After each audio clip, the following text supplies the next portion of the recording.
Hey everyone, welcome back to the One Shot Heroes channel. I am Jackal Wolf, and this episode we are back to creating some random NPCs, but this time we're going to take it one step further. We are going to create ourselves a random NPC villain. This is someone that might end up being the big bad in our world, or maybe just a small potato villain stealing candy from babies. What this is doing is that it's adding some flavor to our world, which we're slowly kind of putting together throughout these videos. We've got some NPCs, we're going to have a villain. Also, before we get started, I've got some exciting news for this channel. That's going to be coming later on in the video, so make sure you stick around.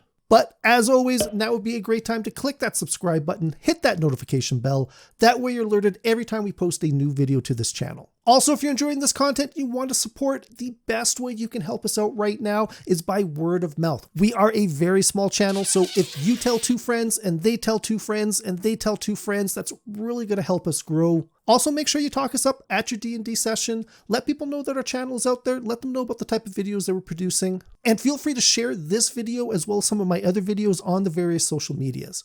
If you do, hashtag One Shot Heroes in the description. That is the number one, SHOTHEROES.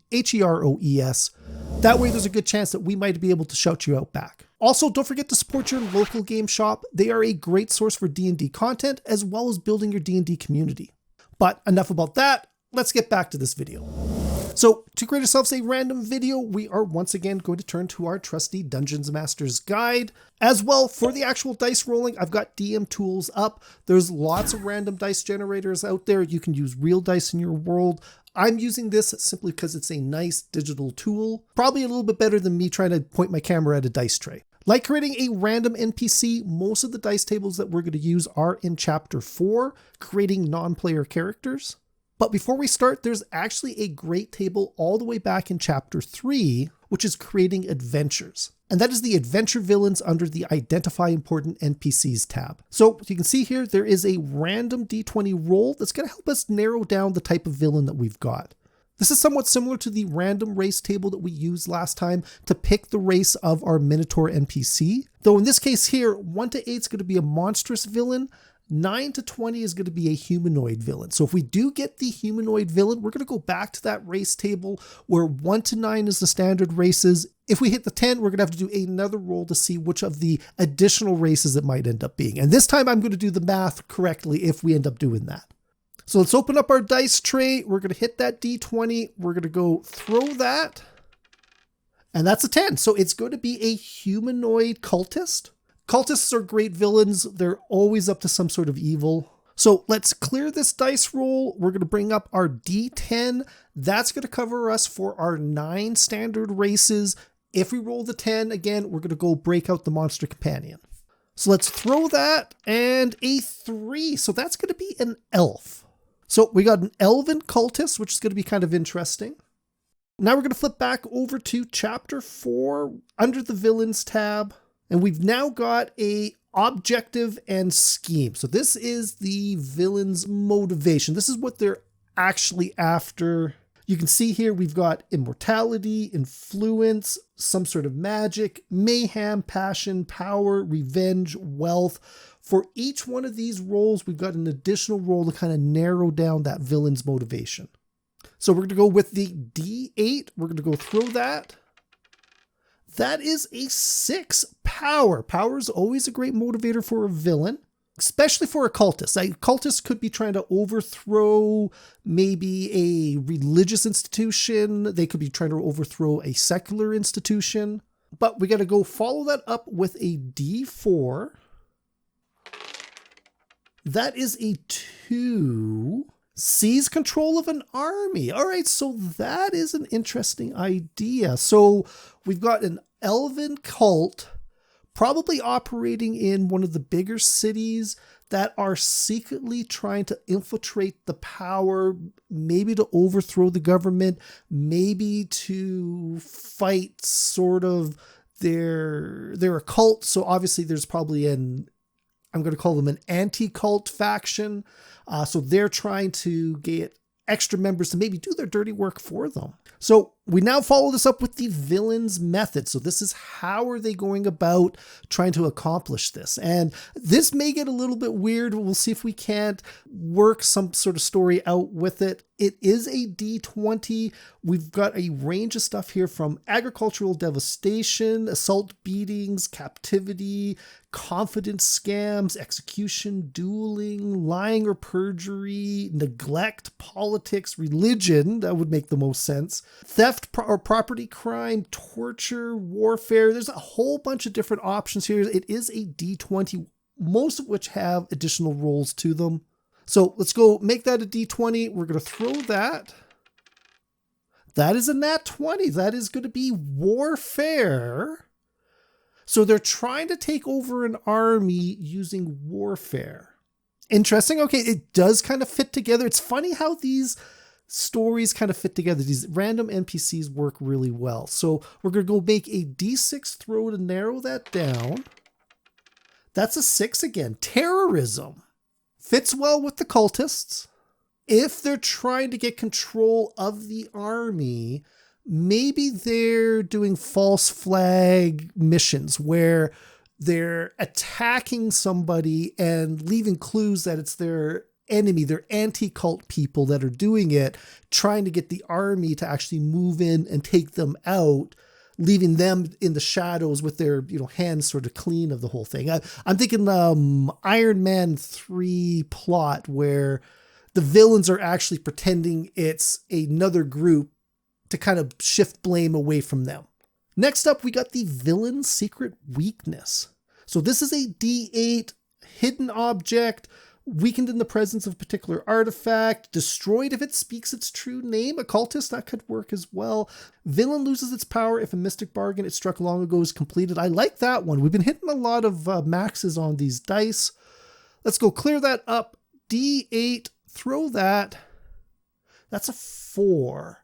A special weapon deals extra damage when used against a villain. Now that's a very standard trope, but I mean, if we're talking about a cult, maybe there's a celestial weapon that might just, do some additional damage to it. So the party's sent out to maybe retrieve this, or maybe they confront the leader, this elven cultist, and they fail, and then they have to go and find this weapon further down the road so they can bring it back and attack them. Because there's no reason that your villains have to die in the very first encounter, right? You can bring them back. I mean, that's the great thing about villains in comic books and movies is that, they can always come back later on. So before we go any further though, we're going to have to come up with a gender for this character. So let's go clear that up. We're going to roll a D4.